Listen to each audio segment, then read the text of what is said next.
Good continuing, Ways and Means. It's 10:10, it's May 1st, Friday. We are continuing our testimony on H 949, the yield bill. We have two folks that we were not able to get to yesterday. I'm grateful that we can hear from today. First up, we have Cindy Senning, if you'd like to join us. Thank you for being here. From Harwood Unified Union School District, where I believe I have gotten more emails about this bill than from any other district. And so I'm super excited to hear your testimony. Thanks for being here today. Thanks for inviting me. Appreciate it. I just want to start by saying I'm Cindy Senning, and I'm here to talk to you all about how dire the situation will be for us if this reduced spending threshold actually goes through. 112% will be devastating for our district. I just add that.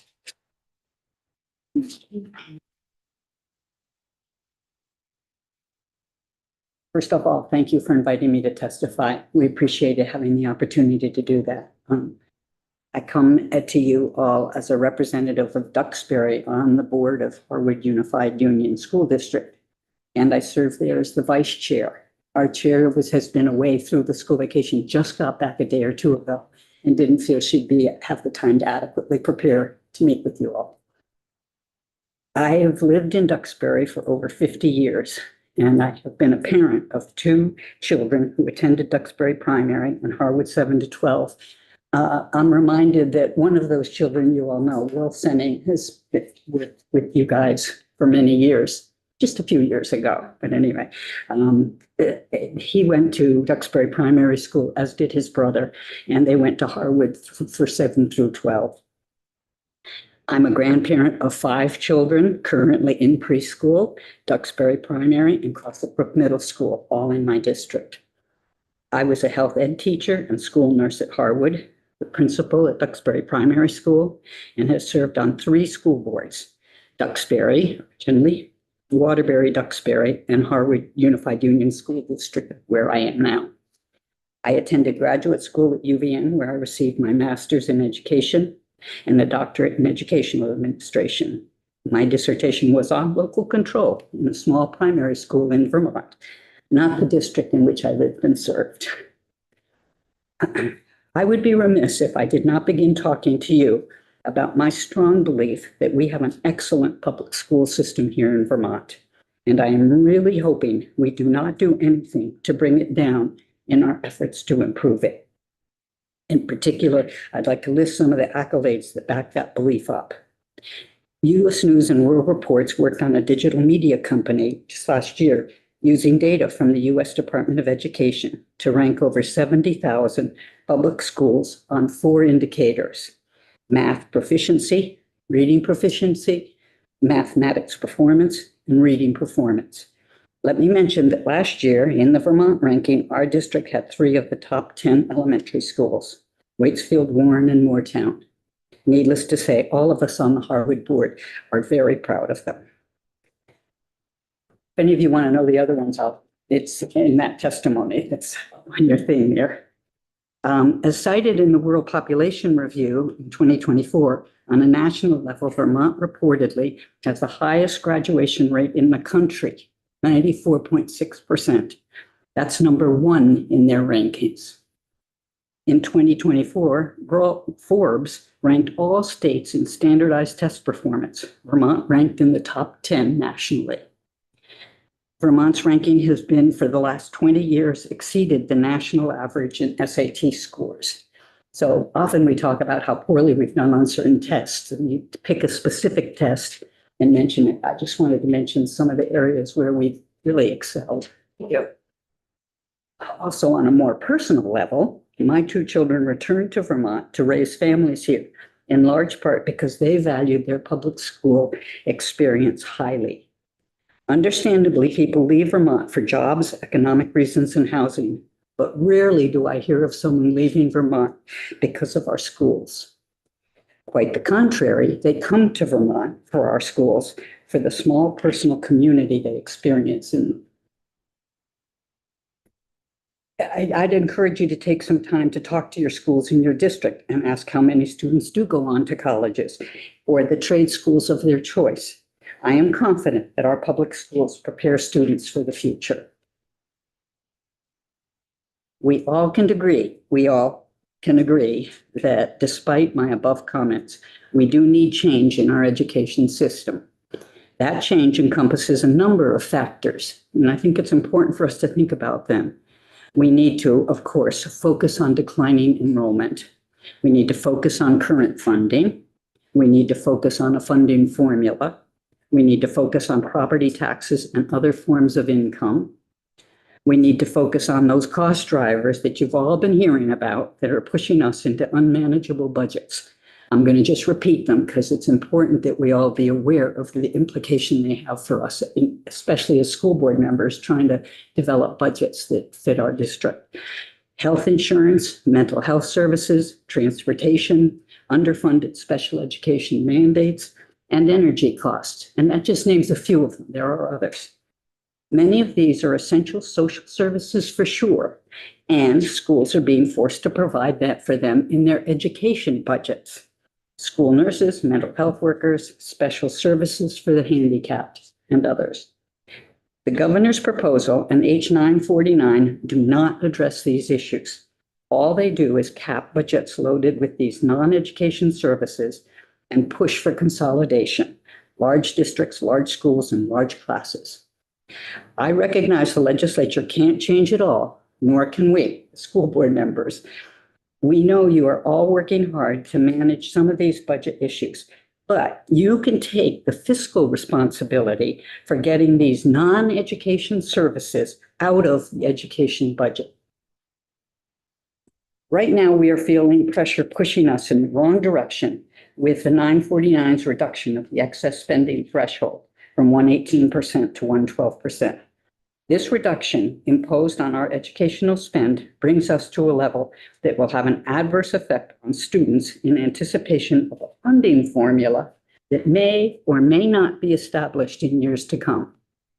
In the meantime, the reduced budgets will add to the cuts that we have already experienced, cuts totaling 1/3 of our budget in the past 3 years. Among other things, we already have cut more than 50 positions. Of those positions, 36.3 are teaching positions, 3 are administrators, 14.8 are support staff. That makes a total of 54.1 positions. We also have eliminated all primary school foreign language programs, cut a school nurse position, reduced a number of bus routes, reduced coaching and supplies in the athletic programs. Next on the chopping block, should this forced reduction in excess spending threshold come about, the only way to describe it is as a chopping block, as I see it, could be reducing course offerings, particularly electives, advanced coursework, and specialized programs that enrich our student experience. Reducing academic supports and interventions that help struggling students to succeed. Scaling back enrichment programs such as STEM initiatives, career and technical educational opportunities, field trips, and associated transportation and experiential learning. Reducing student support services, including counseling, behavioral support, and specialized instructional services, athletic programs. And here I ask, would you want to choose between soccer, hockey, basketball, wrestling, golf, tennis, or gymnastics? What would you choose in your communities? Also limiting extracurricular programs, which clearly affect students. Skiing, outdoor studies, environmental studies, clubs, theater, arts, and music. All of these have a direct effect on students. Thank you. Thank you. And of course, we will continue to include those programs the legislature has mandated. Need I say, without the funding. Pre-K for all children in our district. We are only one of a minority of states requiring pre-K valuable essential services. They are indeed essential, and they are quite expensive. And universal meals, to name just 2. It is without a doubt that to make the changes required will take time and resources. I'm talking about human resources here. Legislators, educators, parents, community members, financial experts, and students. And I didn't even add taxpayers, but also taxpayers for sure. We cannot expect to make well thought out changes to our entire system in 9 months, or maybe a year, it would be by the time we're done. We cannot expect in 9 months, excuse me. I know this from personal experience. 20 years ago, Waterbury and Duxbury needed to change for different reasons, granted. Those two boards, on one of which I was a member, got together. We consolidated 2 school districts into one. We built a new middle school. We switched the location of grade levels. The grade levels, Waterbury and Duxbury, 7th and 8th graders came back to the Waterbury area to Crossett Brook Middle School from Harwood. 5th and 6th graders from Waterbury and Duxbury primary schools went to Crossett Brook. A section of Harwood was expanded and developed into a middle school for 7th and 8th graders from the valley. And Duxbury kindergartners through 4th graders went to what is now Brookside. Preschool had already been merged and took place at Brookside. The Duxbury School was finished and is now an apartment building and daycare center. And I just add and see housing question mark, what do we do with these buildings? And certainly housing is an issue for us. It took years, many, many public meetings, 4 votes, many, many board meetings, and state funding for the construction of Crossett Brook Middle School. And now the talk is about forced consolidation for the whole state without adequate time or gathering of those human resources needed. Currently, our board is studying our district made up of 5 primary schools, 2 middle schools, and 1 high school for potential consolidation or revisioning our building use. We will be looking at cost, educational values, buildings, and community support. We are aiming to focus on and deal with decreasing enrollment and increasing cost per student without diminishing our sound educational programs. We know this will take time and people while continuing the work of educating our children. I want to end by reiterating the loss to our education system that will be caused by reducing the excess spending threshold to 112%. However, even more significant than that loss is the devastation that it will cause our children and grandchildren. I implore you to maintain the threshold at its current rate. Thank you for all your efforts and your attention to H9 49. Thank you very much for coming in. I really appreciate it. I appreciate what you shared about the excess spending threshold. And I also, Michael, the superintendent in your district, Licklider, thank you, was really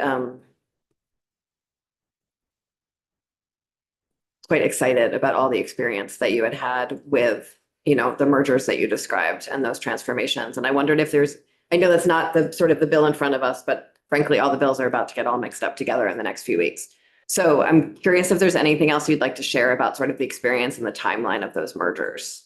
Well, the timeline is pretty clear. It took several years, and I described you the number of meetings. We had 4 major votes in the whole district level votes, public votes at the time. First, we had to get approval from the governor to even consider merging. It was Governor Dean at the time, and we had to get approval from the governor to combine, to consolidate, although he was encouraging consolidation. Then we actually had to have a vote that consolidated us, that allowed us Waterbury and Duxbury districts to become one district, the Waterbury-Duxbury district. And then we had to look at the way our district contract that we had at the time was worded, that we couldn't take our 7th and 8th graders out of Harwood. And a big part of this, and I could go into where the cost savings came in doing that, but a big part of moving the 7th and 8th graders back up to Waterbury, one was financial, and second was the Waterbury community wanted their 7th and 8th graders closer to home, more involved in the Waterbury and Duxbury issues going on.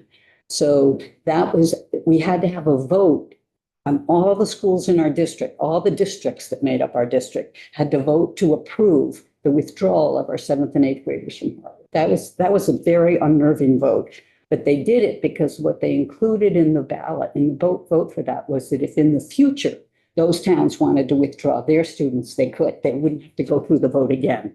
So that was a big one that a lot of people didn't realize. And then the final thing was the building of the construction of Crossett Brook Middle School. At that time, the state's funding for school construction was 30% of the cost of school construction.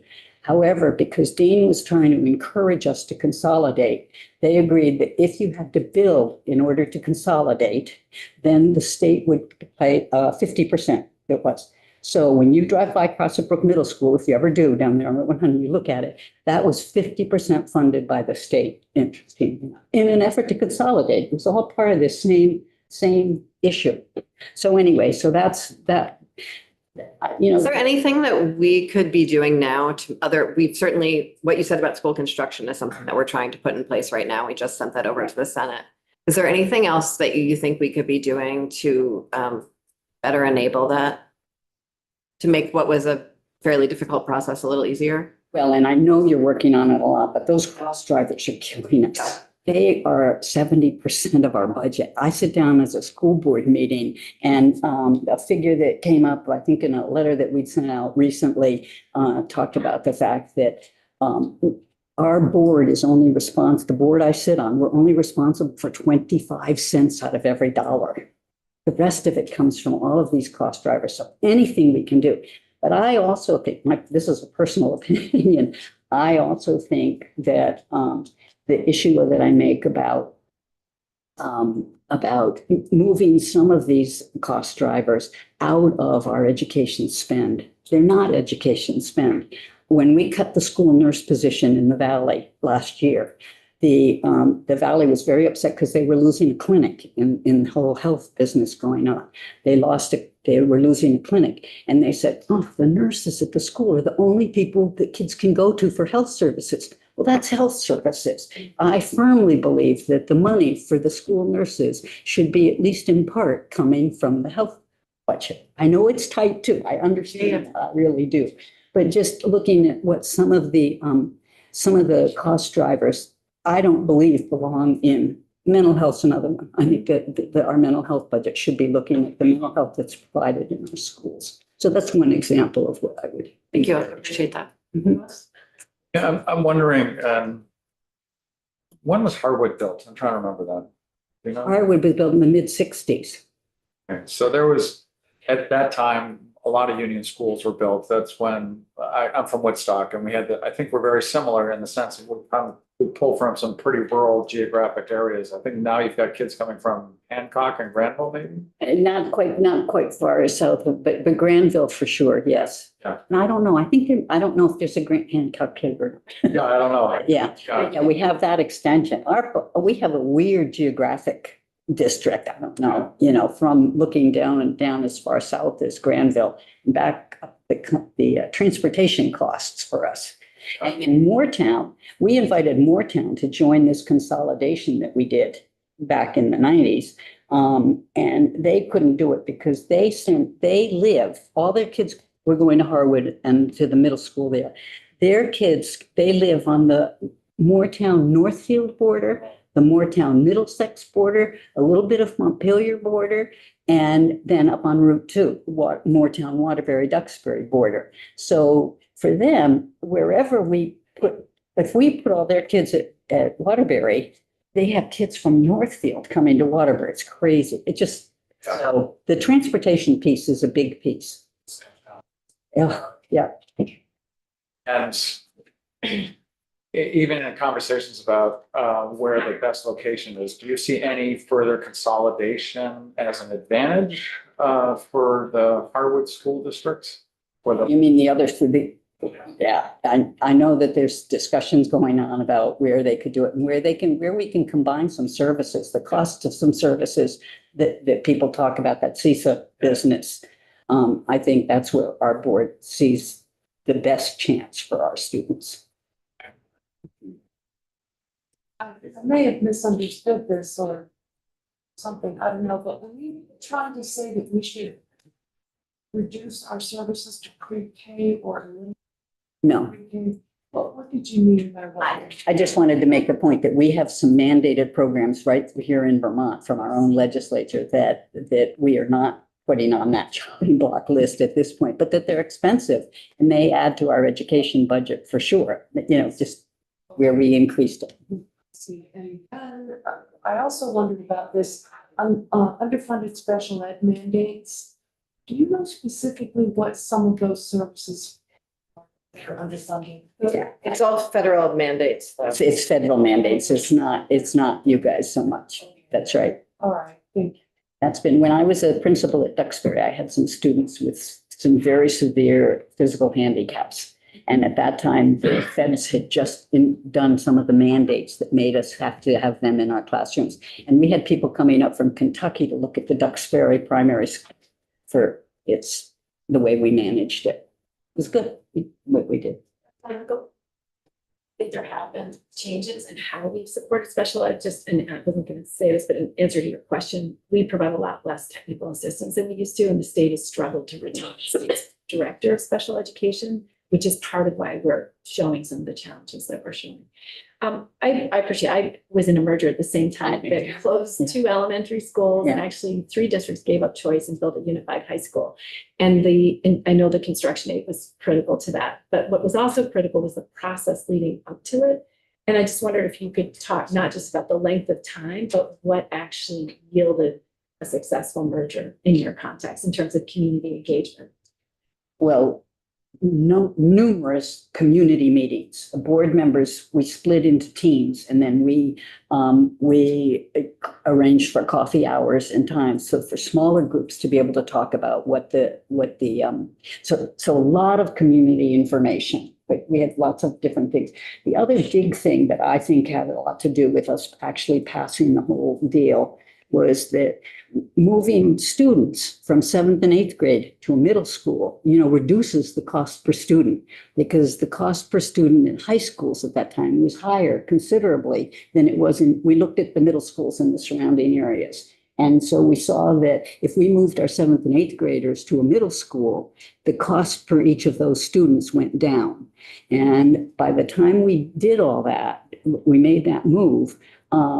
And we had the 50% funding for the building, the construction, everything. People's taxes actually went down. We had some charts that showed the change in their taxes. There was going to be a 5-year time period that people had reduced taxes. We had that new school. We moved our kids back home where we wanted them. And anyway, so I would say, looking at the finances of it, we had a fellow who was very good with the finances, and he had developed a whole spreadsheet that showed how that would work and what our taxes would be over the next 5 years, presumably. Follow-up. I'm interested in your observation on student support services, because the national data collected and reported by IES through the F33 collection suggests that Vermont spends about $2,000 more per child on student support services than neighboring states, because in other states they provided out of the state budget. If you cut those services, what would happen? Oh, I wouldn't want to cut those services. I'm not saying, I'm just saying, right. because What would happen, those students students would not be receiving what they're entitled to in our state, as far as I'm And is concerned. that because you are a mandatory safety net of last resort when state government fails? Or is it because you understand the impact of cutting those services? I think more because I understand the impact of cutting those services. Those kids just would be the losers. We were at one point, one of the things that we were talking about, the shifting the costs in school, and what we're doing is we're shifting them to our students, essentially. That's the way it looks. It just is really devastating. I mean, I want to go back and make the point I started with. It would be devastating for our budget to have that excess spending threshold down at 112%. I know that that's what we're basically talking about here. And I just want to tell you, I've been on a lot of school boards. I've done a lot of education stuff. It will kill us. It just will really be destructive to our children. And I implore you to even keep it at the 118, and let's figure some other ways to make the money work. Representative Odie, who's inside the computer, has a question. Thank you, Chair. I had the question that, Representative Holcomb had.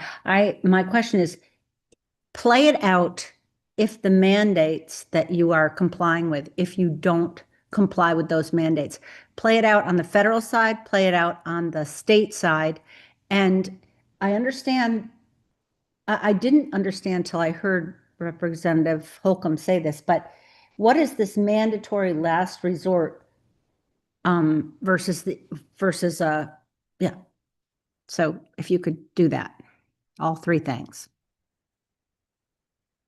You know, I'm not exactly sure. Mm-hmm. I'm- Mm-hmm. I'm what really- happens if you said, you know, these cuts are so huge, we are just not going to we're not going to fulfill a federal mandate? What would happen to you? Do you Well, we know? would probably, if we don't meet the mandates that we have, we're gonna have penalties that we have to deal with. But that's Okay. not even, to me, as important as if we don't fill them, we'll continue providing those services to kids presumably, but I believe that we'll have variety of fees and. Okay, I just want everybody to hear it all at once. I think that's what happens, but I want to hear the testimony. And then the second thing is, what if you were to cut a state mandated requirement? And tell me about this mandatory last resort. And maybe Rebecca Holcomb will have to do that. Wait, yeah, we can answer another time. Yeah. Do you want to answer that?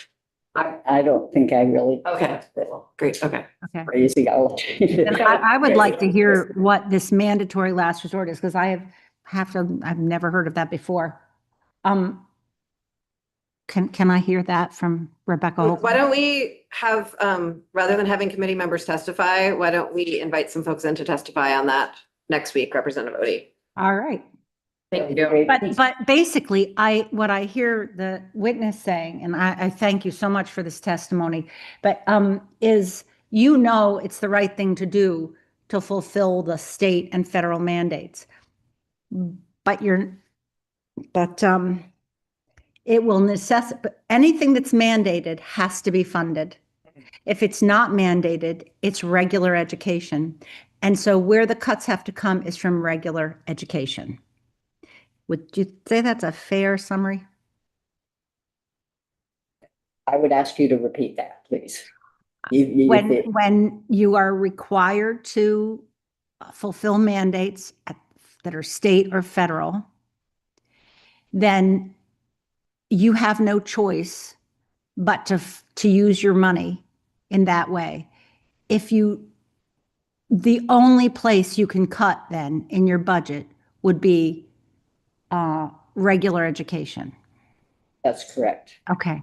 So, and regular education, and were you saying that that's 25% of your budget? I'm not. 25 cents at every dollar 25 right cents. now is what we as a school board can control, can ask our administrators to cut or not cut. So that's what, I mean, I used to be on the school board, so I get this. And it's just so, I know you're smiling over there.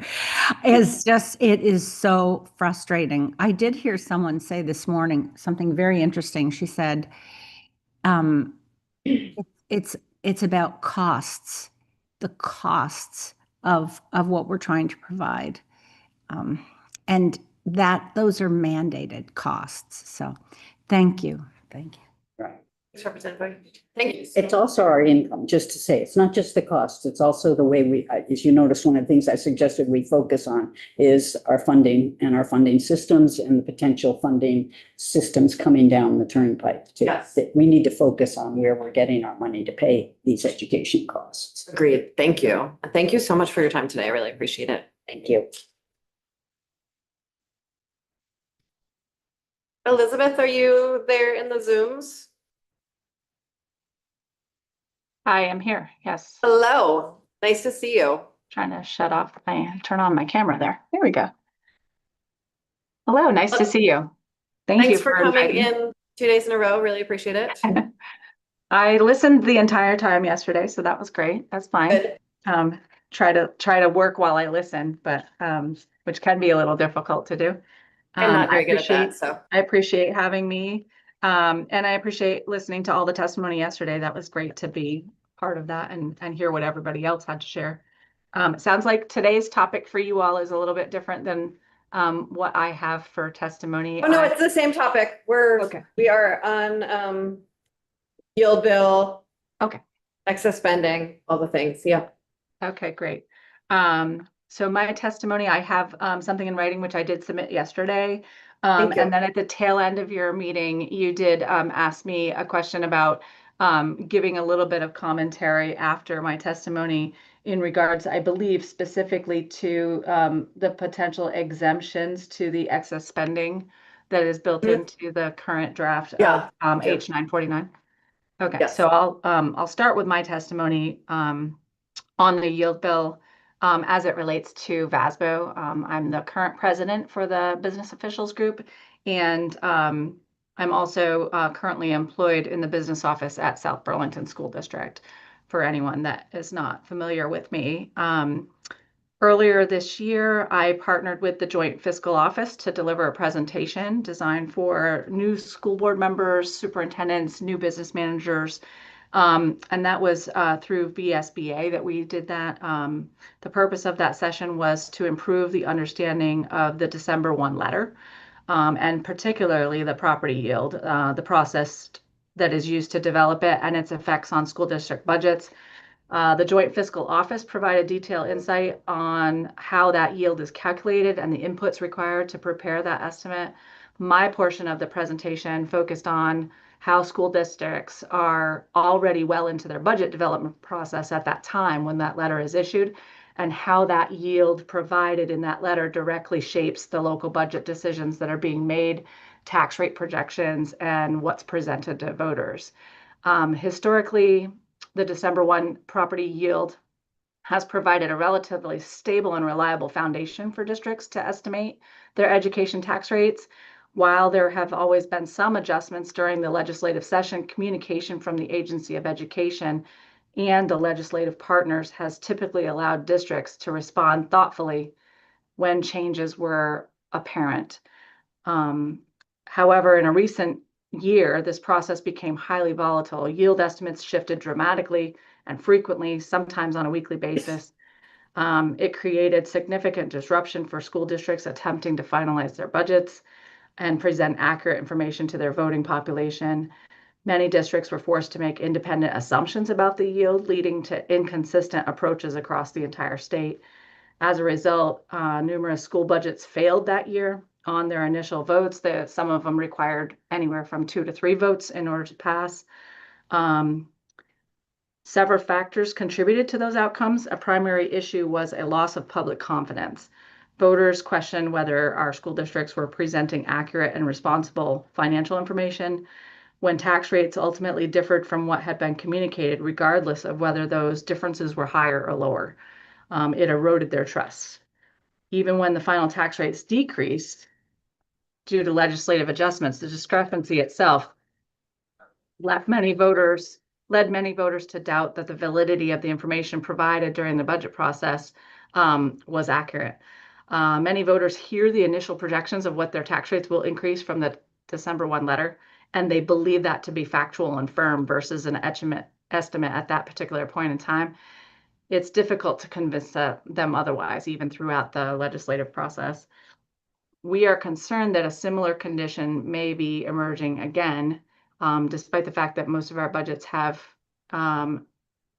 passed this year. The December 1 letter identified a property yield of $8,849, and early legislative proposals increased that figure to $9,170. And the current draft reflects $9,395, I believe. These fluctuations represent meaningful changes for districts and taxpayers, and they create challenges for maintaining transparency and credibility with our voters. We recognize that some adjustment to the yield is expected as updated data is available to you all. For example, this year's initial estimates reflected approximately a 6% increase in education spending, while preliminary January data suggested growth closer to a 4% increase. That type of adjustment makes sense to us, understanding the framework of that formula and what goes into that December 1st letter and the yield. However, additional increases to the yield that are not tied directly to underlying spending trends, but instead reflect policy decisions such as the use of one-time funds to offset tax rates, raise important concerns for us. While such measures may provide short-term relief, they introduce longer-term instability. Using one-time revenue to support ongoing expenditures creates a structural imbalance that must be addressed in future years, often resulting in steeper increases or difficult budget decisions. School districts face the same similar challenges. In some cases, districts may use surplus funds to temporarily reduce their draw on the education fund, but this is typically done with the understanding that structural adjustments must follow. If those adjustments aren't achieved, the underlying issue persists and becomes more difficult to manage in subsequent budget cycles. Property yield is a critical component of Vermont's education finance system. It is intended to function as a stable and predictable mechanism that supports thoughtful local decision-making and maintains taxpayer confidence. When the yield becomes highly variable or is used in ways that appear disconnected from its original purpose, it can undermine both of those goals. We are concerned about provisions within H949 that incorporate the elements of S220, particularly the reduction of the excess spending threshold from 118% to 112% of the statewide average per pupil spending. While this approach differs from a strict spending cap, it is likely to produce similar behavioral responses from districts. In practice, districts will work to remain below that threshold, often by reducing staffing or limiting educational programming. This dynamic does not address the underlying cost drivers and their increases. Instead, it risks expanding the existing inequities between districts, those already well below the threshold, those who are near to it, and those who are significantly above it. Ultimately, the impact is felt most directly by students through reduced opportunities, potential declines in educational quality. We do appreciate certain aspects of this approach. In particular, we support the continued use of a threshold rather than a hard cap. And we agree with the provision of excluding voter-approved debt service from excess spending calculations. These elements reflect an understanding of the need for flexibility and local control. In closing, we urge the legislature to carefully consider the long-term implications of the yield volatility and the use of one-time funds in any education finance system. Stability, transparency, and sustainability are essential to maintaining the public trust and supporting effective local governance. We also encourage continued focus on addressing the root causes of the rising education costs rather than relying primarily on mechanisms that constrain the spending without resolving those underlying pressures. And then I thank you for your time and consideration. I'm sure you have questions. I heard a lot of more elaborate conversation in regards to the 118% and the 112% portion. I also did listen to folks that gave some commentary about the exclusions for the excess spending. So I don't think anything I will say will be a shocking surprise there either. But I'll stop for a moment and just before I go on to that and ask if you have any specific questions for me. Yeah, Representative. Thank you very much. I don't have so much a question, ma'am, as a confirmation that we hear over and over about the impact of cost drivers.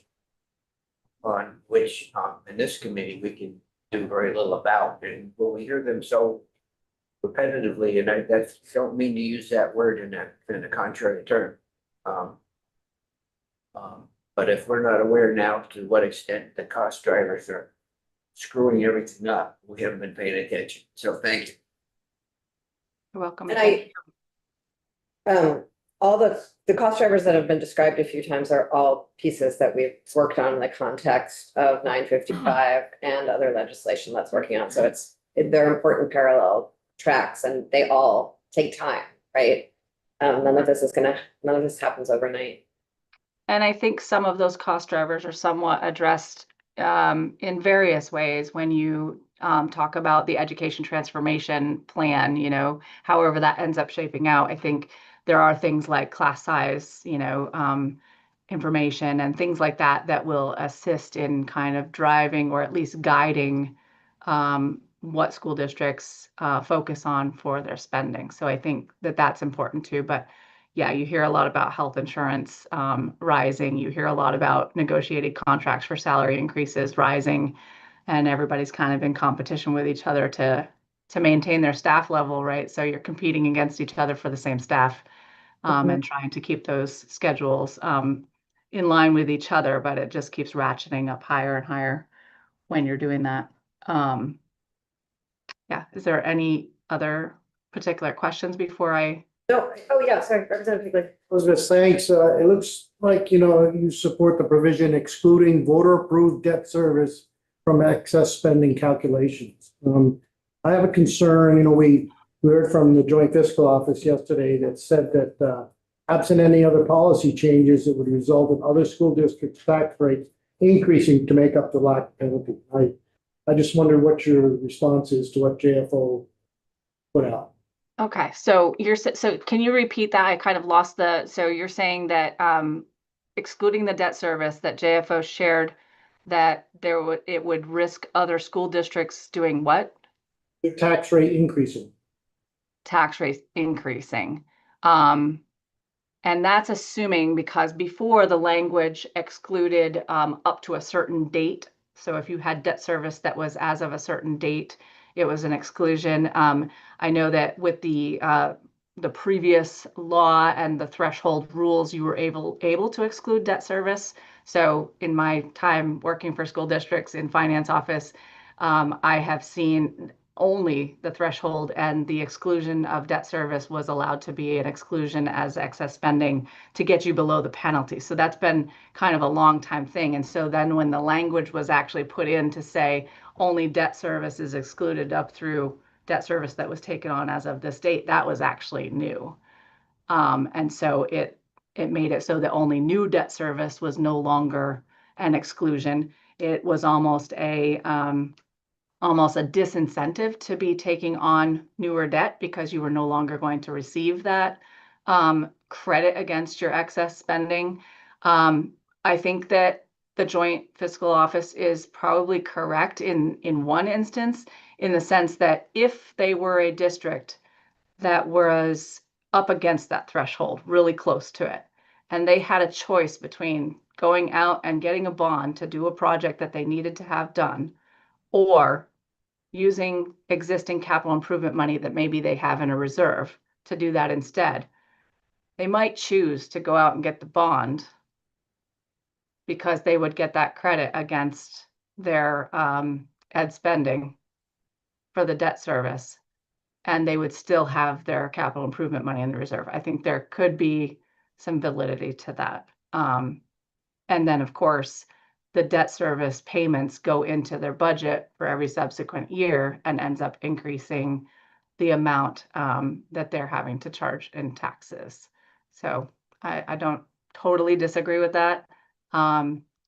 I think there's always been a little bit of a controversy about whether or not to use capital reserves if you have them, or whether to bond, and which was the better option. And I think it really depends on the particular district, the board, whoever's kind of overseeing the finances, trying to make prudent financial decisions on behalf of that district. And there's not a lot of districts that have a ton of capital improvement reserves at this point, I don't believe.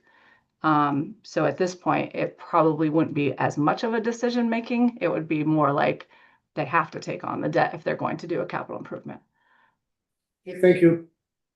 A couple of thoughts on that, if I may. I think what Representative Higley was getting at, if the school districts were not then paying the excess spending penalty, then they're contributing less to the ed fund, which means that everybody else's property taxes have to increase to make up for the difference. I think that's what, not necessarily what behavior would change, but I am curious about what your thoughts of astute business managers throughout the state, how they would react to the off-ramps that are proposed in S220. One is the maintaining the per pupil spending, and the second is maintaining the overall education spend and how that then works within the levers that they have available to them or what that may do in their behavior. Could you speak to that for a moment? Yes, absolutely. That's actually what I had notes on. So I may have worded it a little bit differently when we first started talking. But I do have some notes on that because that was what was being talked about yesterday was those levers that are built into there for folks. And I think in the law, it actually says that their excess spending would be zero if the following conditions were met. That's the section you're talking about. Yes. Okay, so I would say, as I looked at ed spending overall, and it says if the ed spending overall was not greater than the prior fiscal year. And my thought was, if it's not greater than the prior year, but that district was already over the threshold in the prior year, Yep. then there needs to be some tweaking to that language because basically it would be saying that your education spending overall in your school district is not currently over what your ed spending was last year, but last year you were already over the threshold. And then this year you're now going to be exempt from being over the threshold because your ed spending is the same. That doesn't seem like it would be a good way to calculate that. Basically, they already went over the year before. Now they've stayed the same, and they really still should be over, right? Yeah. They haven't reduced their ed spending. They haven't changed that dynamic. So that's my first thought. And I think I heard maybe Jake from the fiscal office say something that alluded to the same idea. I think that applies also to the ed spending per pupil, like that same Yep. kind of, you'd almost have to say something that would indicate that was an exemption if they weren't already over the threshold in the prior year or something to that nature. Can I ask just you a question about that, safeguard. Elizabeth? Yeah, sure. So I don't think that exemption makes as much sense as it could, to say it sort of as gently as I could. And I think what they were trying to do was deal with, at least on the per pupil spending, was to some degree deal with sort of the phantom pupil, like to create a phantom pupil provision without creating a new phantom pupil provision. And I'm wondering if you have any ideas, and I'm sorry I didn't say this yesterday or send you an email or something. But I understand like how out of control the phantom pupil situation got. And I also could see how like averaging long-term ADM over 5 years could get out of control in a lot of ways. And I don't know, I understand the problem they were trying to solve, and I don't know if maybe there's a better way to solve it. Yeah, I was going to make a little bit of a comment in regards to ed spending overall in this provision versus ed spending per pupil. I do see something positive in using the overall ed spend on a district versus using the per pupil ed spend on a district in this kind of exemption scenario. And the reason is many of our districts are experiencing situations where their ed spend overall actually might be dropping. They may be trying to curb expenditures. Maybe they've found another local, a way to raise more local revenue. And so their ed spending overall could be dropping. And yet when they get to their ed spending per pupil, they're still going higher and increasing and possibly breaching the threshold. That's where I see something troublesome. It's basically because of either declining enrollment over time, but it also could be a dynamic that's different in their population of students in that school district and the weighting, so it might not necessarily be that they're dropping in student population enrollment. They could be, maybe their poverty rating or their sparsity or something is going away in their weighting. And so they're losing counts in that area. And therefore they might breach this threshold when actually they are, doing the work to be good stewards and trying to reduce ed spending overall. So I do see a more positive kind of swing to leaning towards the ed spending overall versus using the pupils and the weighting. I think it's pretty tricky with the pupil counts and the weighting and it being a 2-year average. I think that the 2-year average does help districts some because it softens the blow if they have a reduction in enrollment or something in their weighting that has changed drastically. Instead of just having it be a 1-year, I think it would be problematic to try to do it on a 5-year average. I agree with that. It almost seems more abstract. Yeah. You're running the risk of the data being incorrect over time. I don't know if that really answers that question. I mean, I guess the final sort of question to put a point on is like, do you have an idea of how to do it better? To address that same issue, and like you can think about it over the weekend and like send an email if you think of something. Yeah. Okay. I do have a couple more notes about these, and maybe it will, Yeah. you know, if we think of something while I'm going through this, then I'll add on that topic. I did think of in the ed spending overall not being greater than the prior year. If I was a person financially trying to kind of manipulate the end result of that in my budget building, what levers would I actually have to be able to do that?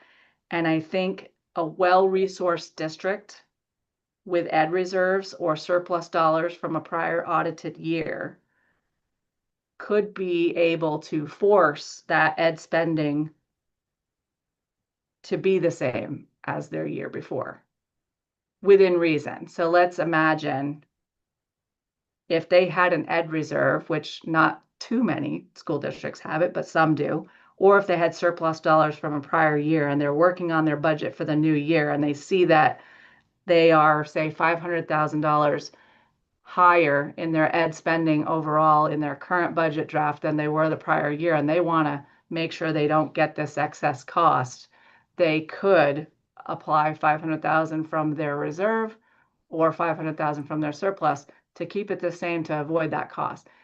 There again, that's kind of like using one-time money to get themselves there. Not always a highly recommended thing for us to do as business managers or school districts because you just create yourself that larger cliff the following budget year. But it is a way that districts could, if they are more well-resourced and have that funding available, make it so that they are not getting over the threshold or in either the per pupil or in the overall. And then, you know, in the pupil overall, the per pupil spending, I think the trick about that the only thing that's different about that situation than the overall ed spending is that long-term weighted pupil number fluctuating. And I know that it's been challenging for everyone to come up with what the weighting system should be and are they adequate weights for different things in that calculation. And I think that's always going to be a conversation. It's problematic in the sense that if it keeps on fluctuating and changing, that's just going to, you know, exacerbate all the change between districts and what they will expect to receive in their funding formula.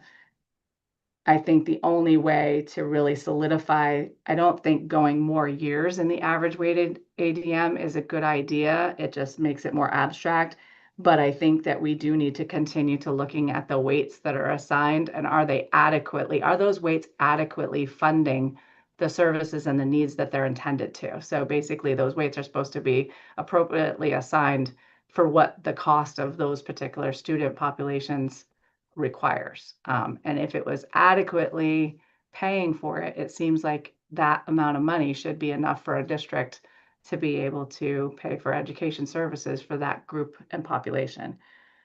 And then the only other thing I had written down is in the third exemption, I think there was an out that talks about 3 superintendents, 3 business managers, and the Secretary of Education being able to be on a committee of sorts that basically would determine whether or not there was an acceptable emergency reason why a district was over the threshold and be able to exempt them from that. The concern I have about that is it can be political. You know, you've got 3 superintendents, 3 business managers. I don't know how many of those group of people would feel comfortable basically passing judgment on a sister or fellow district as to whether or not their situation was emergency or not. So I think if you were going to do that, and we all deal with that, right? Like you as legislature, you deal with the politics of that. Any decision you make is not going to be positive for one group or another, right? Like it's like you can never please everyone. So I think if that was going to be a provision for excess spending and being exempt from it, there would have to be really clear definitions of what qualifies as an emergency, so that those folks aren't being asked to really make a decision. It's they're looking at the facts, making a decision based on the law. Yep, it qualifies, or no, it does not qualify, to make that decision really easy and not politicized. And I'm thinking of, you know, let's take emergency capital improvement situation. I think that was one of the ones that was mentioned. So who gets to decide what's emergency?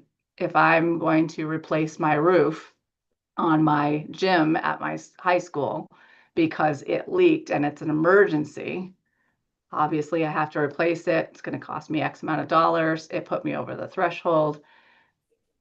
Is it an emergency though, if that roof is beyond its life expectancy because you've got deferred maintenance? So how would you like it? I can see where this would be really difficult to manage and for people to decide what was considered an emergency. And we do have failing facilities, right? We have facilities that have deferred maintenance and the like, and those folks aren't choosing to defer the maintenance. They don't necessarily have the funding to go and fix it when it needs to be fixed. And so therefore it becomes an emergency when something actually fails and they have to do it, and they weren't expecting to have to do it in that particular year. So, And there's also the question of like, is an emergency cost the patching of the roof or the full replacement of the roof, right? Like you'll also wind up in that. And I imagine that you would be one of the people who would have to sit there. So I appreciate particularly hearing from you on that. right. And I agree. Like, is it the Band-Aid that you'd be able to, and who would be the qualifier that says, nope, this Band-Aid wasn't possible on this particular roof. They had to replace it because the whole thing was going to fail, which there again could be deferred maintenance that caused it because it's already beyond what life expectancy is supposed to be. You'd almost have to be calling in like the contracting firm to verify that, yep, that was an emergency. They're working for the school district. They're going to say yes anyway, right? So it's, I appreciate the effort of folks to put exemptions into this. I just think it's really challenging to really put parameters around it and make it be something that you all can actually enforce, right? Like, can it be enforced, and how hard is it going to be on the people that are assigned to enforcing it to determine whether or not it's an exemption or not for a particular district? Appreciate that. Representative Bodie has her hand up. Thank you. A little while ago, you said something about other ways to raise revenue in order to put down your overall education spending. So what did you mean by that? So there's very little local revenue that districts have access to. I think the bulk of their local revenue tends to be, and when we say local, it's not really all local, in all fairness. When we call it local revenue, what's coming out of your education spending, you're taking your total spend, you're reducing it by what we call local revenue, but some of that is state revenue. Some of that is your census block grant, which is special education. You can't change that, right? That's a chunk of money that you cannot change. We're given a certain amount per student on IEPs. That's what we get. And then There is also extraordinary cost spending. So if you have students that have high needs and you're having to pay a substantial amount, maybe you're having to send that student out to a particular program, those can be really costly. And so districts are trying to choose whether or not they're going to send out for those services if they can find them and place them, or are they going to hire from within and try to serve the student within their own district, and compare the cost of the two of those things. But you do get revenue on the other end of that. In addition, for special education, those are probably the two largest pots of money that school districts get that are really not something you can control in that local amount of money that comes in against your education spending. There are a number of other things. So they're little things though. So I think of in my history, we used to have tax anticipation notes that we would take out to be able to deal with the timing of cash flow in school districts. Certain districts have towns that only pay their taxes once a year, for instance. And so let's say that tax collection isn't till November. Well, you're starting to pay people's salaries July 1, right? So you have to find a way to basically fund that cash flow. Many school districts used to take out a tax anticipation note. The money would be deposited to them on July 1, and they would keep that open all year and just manage their cash flow that way and be able to pay all the invoices that they needed to. They were paying out a substantial amount of interest in doing that. And on the other side, though, they were also maybe gaining a higher interest rate in their accounts that they held because they had that cash flow sitting there all year. So it was a balancing act of how much are we paying out in tax or interest and how much are we gaining in interest, which would be revenue. In my history, I was one of the early folks to transition and not do tax anticipation notes. I started doing lines of credit, only borrowing exactly what you need when you need it, and then paying it off as quickly as you possibly could during the middle of a fiscal year.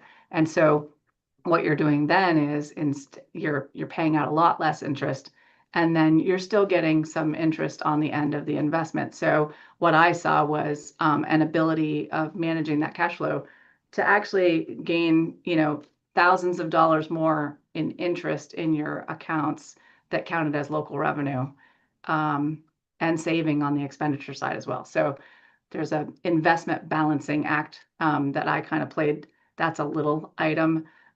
There also is a lot of opportunities out there, and it's growing a little bit.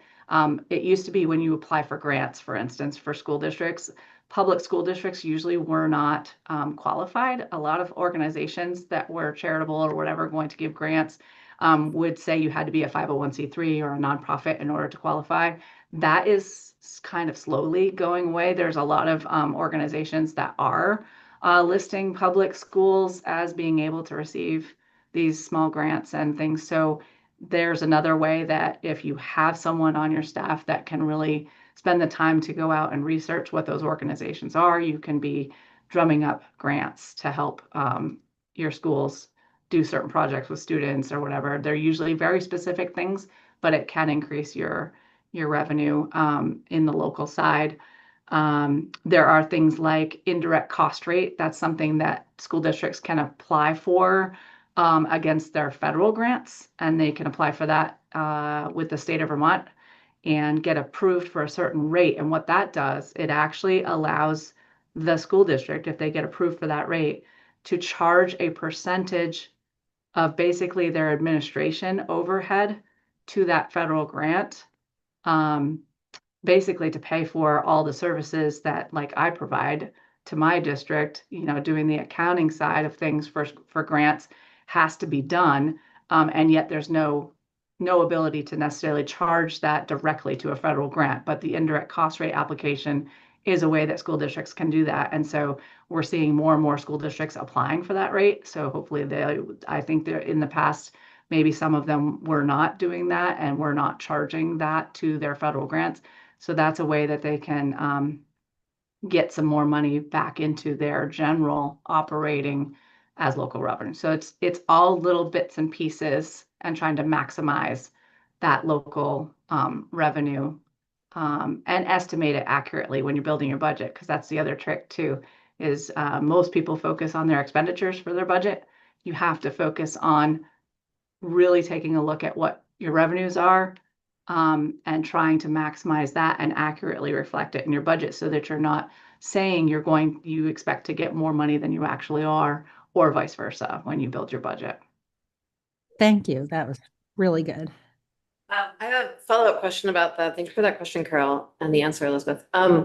I've gone through the process for an organization of like all the GSA authorizations with the federal government, and it's a significant project and to learn how to do, and then actually just a significant amount of time to do. I'm curious how, as you say, more districts are taking it on. How are they how are each individual district learning how to take on that process? Is it sort of like is it like a peer-to-peer, or is there trainings? Are you bringing in consultants? How does that work? What I see as really positive is that I feel like the Agency of Education has actually reached out. Like, I feel like this application for indirect cost rate has been around for a long while, but it wasn't super well publicized. You know, they would send it out every year. Here's your application. I feel like now the Agency of Education has actually said, this is a really good idea. So whether it's in a training that I've attended, or when they send out the application to all the business managers in the school districts, they're really kind of promoting that people apply for that, and do the work to get that approved so that they have the access to be able to administer that, with their grants and their system. And I don't know if I understand the reason why some school districts choose not to do it. It is a substantial task every year, but I feel like it gets easier and easier after year of doing it. So in my experience, once you do it one time, then the Agency of Education is making it a lot easier because they're data filling that application with your old year information as they roll it forward to your new year. And all you're having to do is update the new year information with all your budget information.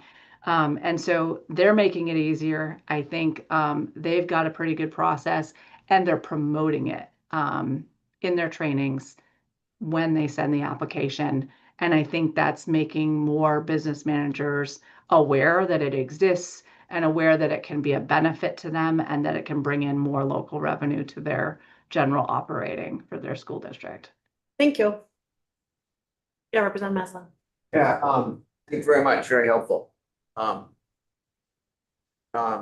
Two things. One is just, you described your financial management practices in a way that leads me to think that other school districts could learn very much from you. And I wonder if somebody, whether it's AOE or you guys, your associations and stuff like that, can organize a best practices workshop, which you may be doing already.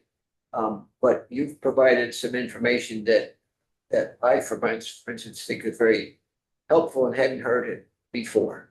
But we'll set that aside for the moment. You a little while back in your testimony, you said instead of the weights adequately funding, one thing that whatever they're supposed to be doing. We've heard in this committee, particularly from Representative Holcomb, that when the weights are screwed up, the mistakes get compounded over a couple of years or something like that. And I wondered if you had some insights, comments, whatever you want to say about the weights and their function in this convoluted system that we can use going forward. That's a big question, but anything you could help us with would be very. So I will comment on your first comment first. I think what you speak to in regards to us having, best business practices or whatever among school districts. I have been working in school district finance since 2004, so I'm going to date myself right there. But so I've been doing this work for a long time, and now I'm the president of VASBO. VASBO is, I feel like what you just stated is why VASBO exists. It's basically the association bringing together all of the business office finance folks together. And in some cases, it has expanded to include more members that are maybe an accountant, or maybe they're an operations director or whatever, bringing them all into the fold to try to collaborate on best practices in all of our school districts. They do a mentoring program to try to bring in new business management folks and teach them. We have our website and we try our best to like update. We try to collaborate on like policies and procedures, so we're not all reinventing the wheel. It is, you know, being on the executive team of VASBO, it's all volunteer. You don't get paid to do any of that work. And so the structure of it is really probably not sustainable, which is a little bit scary. And we've been talking about that in our recent meetings and with the Superintendent's Association and other V's groups, just kind of, is there a way we could all collaborate together even and still have our own unique identity, but have it be a sustainable structure? So I think there is a system there. I think we are doing our best to do that, but being that it's all volunteer and business managers can choose to be a member or not, they don't all have to participate. They do pay dues. And then also that collaboration with the Agency of Education, I think, is vital. And they do also reach out to us and communicate and have us join in and collaborate on whether it's testimony, advice on certain topics, or even in some cases, I remember creating policies and procedures around federal procurement and having both AOE and business managers meet together to try to build the best policy and procedure for that. So that's where I see that kind of, it's already happening. I think we could do more in that area. But that was your first comment. In regards to the conversation about the weights, I think the challenge is, from a business manager perspective, I'm not the person who, you know, collects all the enrollment data. We have data managers that collect that from registrars and people in our community. They're data inputting all of that information into a uniform software system that is then uploaded to the Agency of Ed. And that's how we know how many students we have in each of those categories. And then there's being weights applied. And it's being 2-year average, right? Like that's kind of like the quick and dirty of like how we come up with what that number is for every district. And if the weights are off or aren't adequately set to serve the needs of the particular population that they're designed to, then I agree, it's going to be really, really compounded over a period of time, because then you're averaging those 2-year numbers and you're rolling them forward. So if the weights are not accurate, then that school district is either receiving too much money for the challenges that they have to face, or they're not receiving enough. And how you manage that, I think the only way I can logically see is if the weights are being based on something that is statistically sound. And I don't know how you come up with that. From a business management perspective, I couldn't tell you whether, you know, the weight for the ELL group of students is enough, too high, too low. I wouldn't be able to judge that. And I don't know who would. Like, so how do you actually gather that data, whether it's from national statistics, from the state, you know, but basically coming up with some kind of methodology and data basis to be able to estimate what those weights really should be to adequately fund the services that are needed for that population. That's not a great answer, but it's kind of a little bit out of my reach. Thank you. Thank you. Representative Buckle? Hi, yes, just a quick question. In taking you back a ways to the potential reviews by superintendents and business managers of budgets. The agency came in yesterday and suggested that if we apply the 112% to the 2027 data, it would have picked up about 32 districts. How much time would that take for that group of 6 field people to review 32 budgets, guesstimating? Do you have what would go into figuring out how much time that would take? Well, from my perspective, I think if I was asked to be one of those districts to see where I would be in FY27, I have a mechanism that I always used to use to forecast what my budget would be in future years. So I would use that budget projecting model. I would, oftentimes they use a lot of districts use NESDEC or something to evaluate what their enrollment numbers might be going forward, so they can kind of guess as to what their long-term weighted ADM would be. And basically, you're mocking up what you believe your budget would be in that FY27, and then applying what you think your weighted per pupil average would be for that year. You're almost acting like you're in that year, or you're building a budget for that year and trying to see whether or not you're over the threshold. That's quite a bit of work for one district, so 32 districts. Hopefully they'd have them all working simultaneously. You know, hey, you districts, calculate a budget for FY27, calculate your estimated ADM, and tell us whether you'd be over the threshold if it applied to that year. I think I asked my question wrong, so that was a great answer for what districts should be doing. I'm trying to figure out if I asked you to be one of the business managers who evaluated the 32 districts that tripped the excess spending penalty to see if it was justified for them to trip the excess spending, if they deserved an exemption. How much time would it take you coming into somebody else's district budget to be able to evaluate whether there was just cause for an exemption? Oh, I'm trying to ballpark what we're asking you to do. good question. How much time would that take me? And presumably you'd want the same team looking at all of them, otherwise you could get pretty significant inconsistencies in panels. Are you thinking, so just to clarify, when you say, is that on the emergency exemptions, or are you talking The about emergency, well, emergency? yeah, or potentially, let's just say 32 districts. What would it cost for one district to petition for an emergency exemption? If you had to parachute in and look at another district's budget, what do you have to do? What does that involve? What are we looking at here when we ask you that?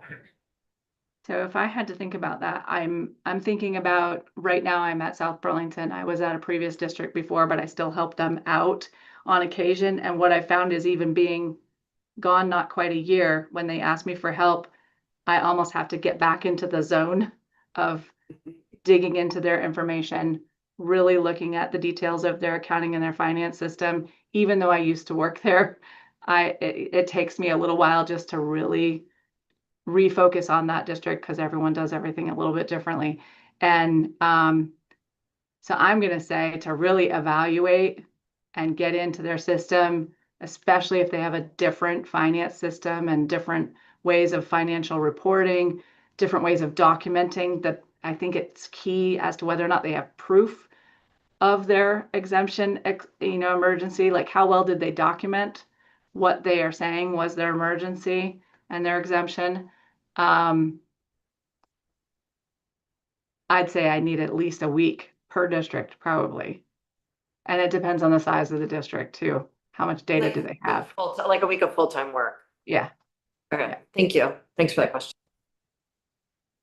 Thank you so much for your time today. I really appreciate it. Let us stay in touch as we continue to figure these things out. Absolutely. Great. Thank you so much Thank for you. having me. Awesome. I have a few public service announcements before we wrap up for the morning. One, in the context of the yield, which again, we do not have possession of yet. So we will make decisions next week when we actually have possession of it. But do you want to remind folks that anything we're doing with regards to the excess spending penalty, or really any of it, anything related to the yield, like the yield is, we have passed a bill out of the House that will make the yield be a idea of the past in just a couple of years. And so we are working with sort of a, 3-year timeline, 4-year timeline, right? For the yield. It's not, we're not sort of setting policy for in perpetuity. Your time with words today. And so just like have that context over the weekend, because I think that does changes some of my thoughts, at least. I don't know if it changes yours. Other public service announcements. The work we were doing on our committee bill, which I think was incredibly important. Like, income inequality is one of the most pressing issues of our time, particularly the wealth gap, the loss of healthcare benefits, or the increased cost of healthcare for all of our constituents is also just could upend the whole state and seems to be doing that already. At this point in the session, I don't feel that we have the policy sort of tied up with a bow and tight enough to really be moving forward with it.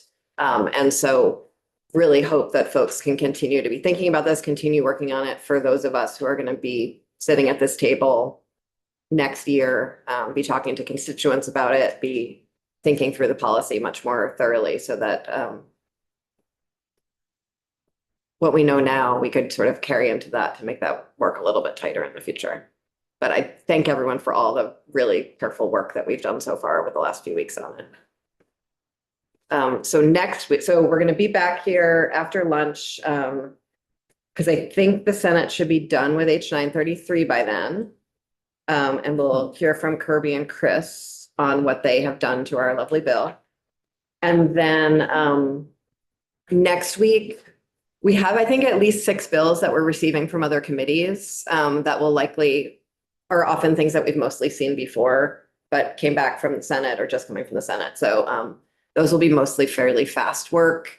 And then we'll do more on the yield bill and miscellaneous tax next week as well to decide if we're going to be going to conference or not. And with that, see you after lunch.